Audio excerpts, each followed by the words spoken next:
Hola, hola, ¿qué tal muchachos y chicas del Otto Kraus? Bueno, en esta oportunidad les subo este vídeo, esta clase audiovisual, a mi canal de YouTube como siempre, donde vamos a encarar el proyecto de una instalación eléctrica industrial, es decir, el cálculo de la protección y la línea de suministro para alimentar un motor eléctrico, ¿no? Bien, antes de entrar propiamente en el cálculo, ¿no?, de esta instalación, ¿no?, que lo vamos a ver como siempre de la manera más sencilla posible, vamos a explicar todo lo referente a los órganos de protección, es decir, puntualmente a los interruptores termomagnéticos que se encargan de proteger la instalación en caso de sobrecarga o cortocircuito.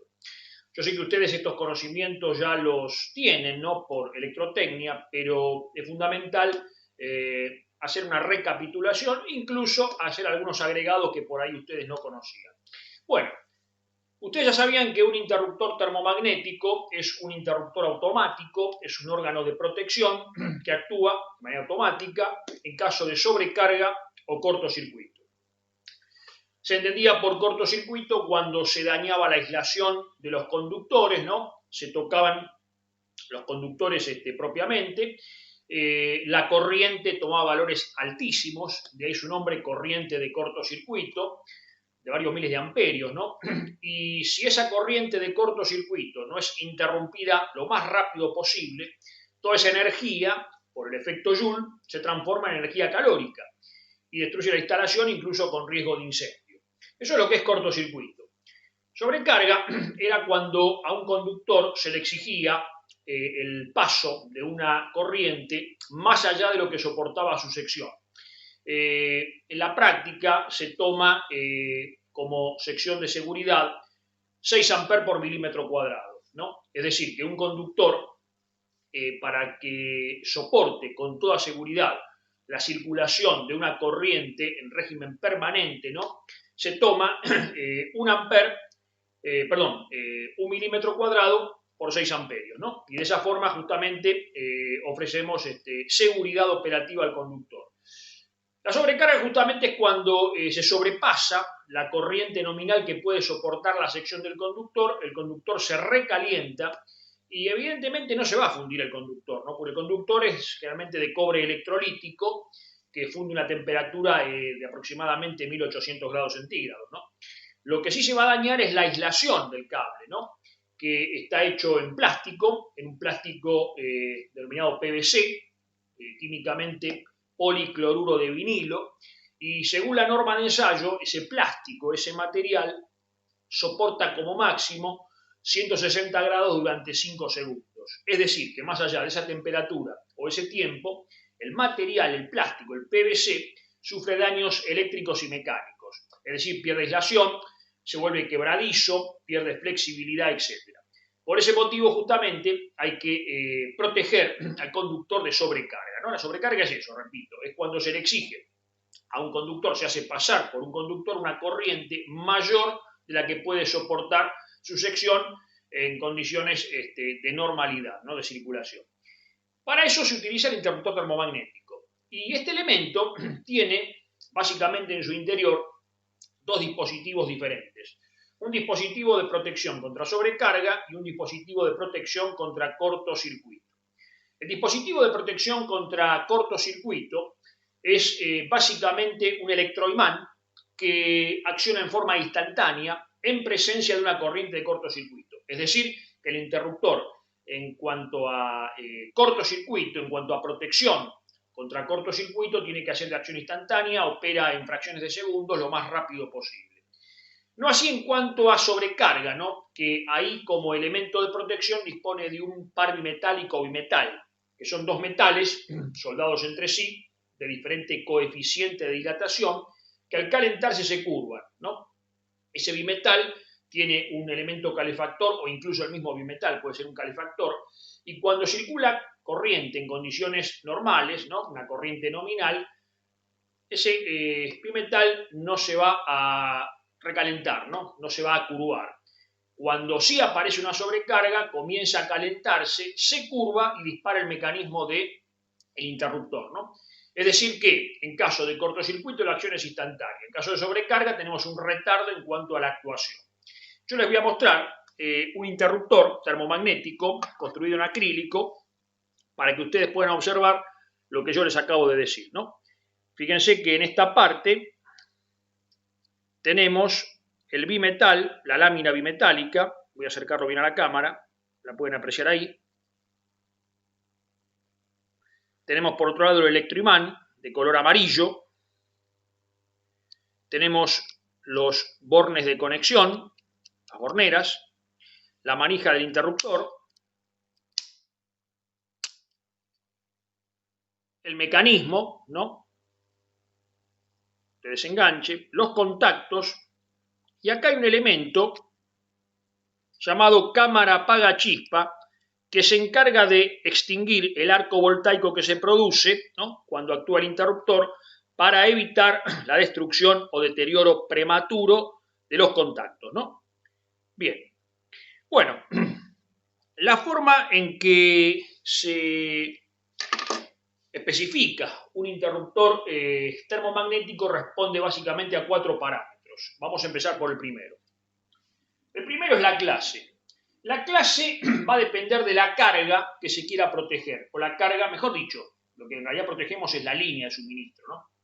La clase se refiere a la carga que va a ser alimentada a través de ese interruptor termomagnético. Tenemos la clase B, que son para cargas resistivas, por ejemplo, hornos eléctricos, estufas eléctricas, etc. C es para usos generales, es el de amplio espectro, ¿no? Pequeñas cargas inductivas, circuitos o sistemas de alumbrado, etc. Y carga D es para fuertes cargas inductivas, ¿no? Por ejemplo, motores donde presenta en el arranque, ¿no?, una elevada corriente. Hay otras clases, ¿no? Por ejemplo, tenemos la clase Z, que es para equipos electrónicos, otras clases para fuertes cargas inductivas, etc. Pero básicamente, estas son las 3 clases que vamos a ver en la práctica, ¿no?, en el mercado incluso. Bien, entonces en función de la carga que yo tengo que alimentar, selecciono la clase del interruptor. Pasamos ahora a la llamada regla de la corriente nominal. En función de esta regla seleccionamos básicamente el interruptor.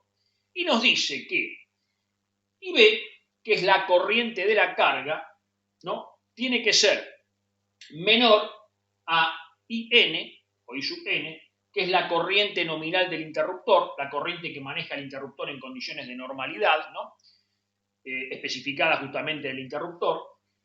Y por otro lado, I sub N tiene que ser menor a IZ, que es la corriente máxima que puede soportar el conductor, que sale de una tabla, ¿no?, como vamos a ver. Bueno, seguimos. Por otro lado tenemos la capacidad de corte o la capacidad de ruptura. La capacidad de corte o capacidad de ruptura es la máxima corriente de cortocircuito que puede manejar el interruptor sin deteriorarse, sin destruirse, ¿no? Por eso, la capacidad de corte o de ruptura tiene que ser superior a la corriente de cortocircuito de la instalación, ¿no? La capacidad de corte va en los interruptores normalizados entre 1500 a 15.000 amperios, ¿no? Por ejemplo, si tenemos una instalación con una corriente de cortocircuito de 1500 amperios, ¿no?, convendría usar un interruptor con capacidad de corte de 3000 amperios, ¿no?, para que quede evidentemente sobredimensionado, ¿no? Muy bien, continuamos. 4, corriente nominal. Bueno, como ya dijimos, la corriente nominal es la corriente que maneja el interruptor en condiciones de normalidad. Está especificada el interruptor, de hecho se selecciona en función de la corriente nominal que puede manejar y va en modelos comerciales de 2 a 63 amperes, ¿no? Y repito, esta corriente nominal nos permite seleccionar el interruptor a través de la regla de la corriente nominal. Y finalmente tenemos lo que se denomina limitación de energía. Bueno, ¿qué es la limitación de energía? La limitación de energía es la máxima energía específica pasante por el interruptor. Responde matemáticamente al cuadrado de la corriente de cortocircuito por el tiempo que dura el cortocircuito. La unidad va a ser lógicamente amper cuadrado segundo. Y esto, para profundizar un poco el tema, responde a la llamada integral de Joule, ¿no? Es decir, es la energía producida por el cortocircuito que deja pasar el interruptor u órgano de protección hacia la carga antes de que el mismo corte, ¿no? con ciertas reservas podemos decir que es el tiempo que permanece, ¿no? O que tolera, ¿no?, el interruptor en condición de cortocircuito.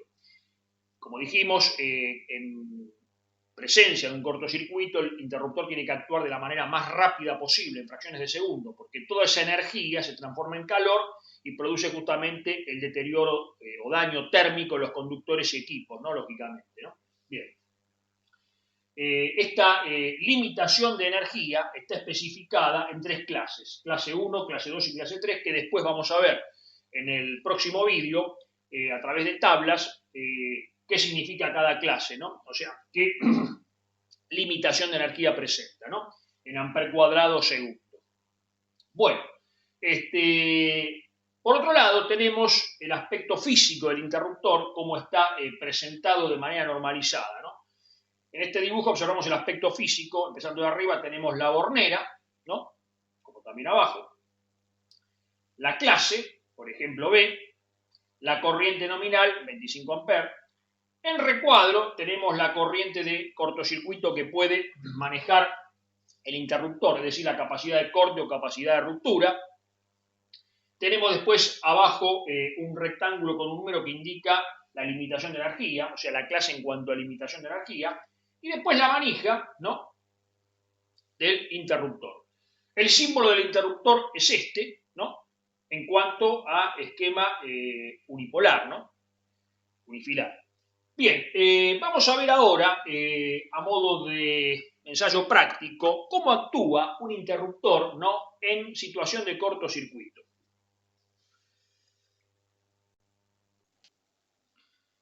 Bueno, muchachos y chicas, acá les vuelvo a mostrar el interruptor.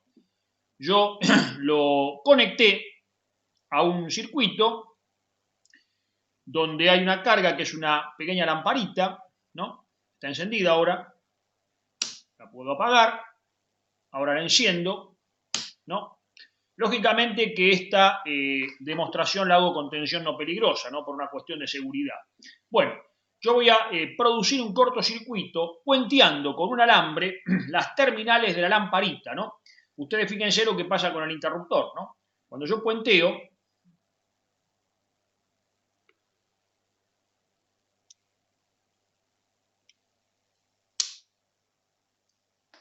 habrán visto que el interruptor se disparó. Vamos a repetir la experiencia.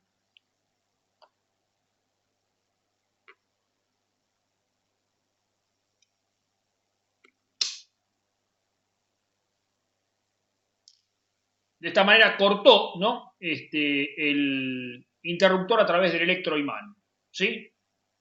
Bueno, vamos a continuar.